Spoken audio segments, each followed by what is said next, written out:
A depth adjustment. So like right now I'm cutting 1.5 inches. You can just leave it all the way open. It cuts up to 2 5/16 of an inch.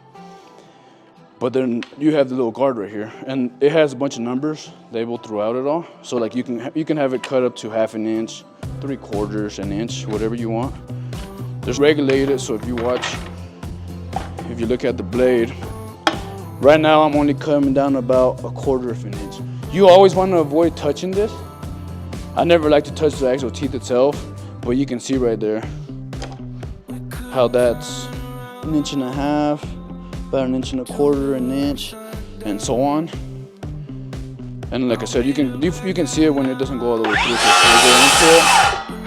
And it didn't go all the way through it. It just pretty much just made an incision in it. So yeah, that pretty much concludes what I was trying to get to in this video.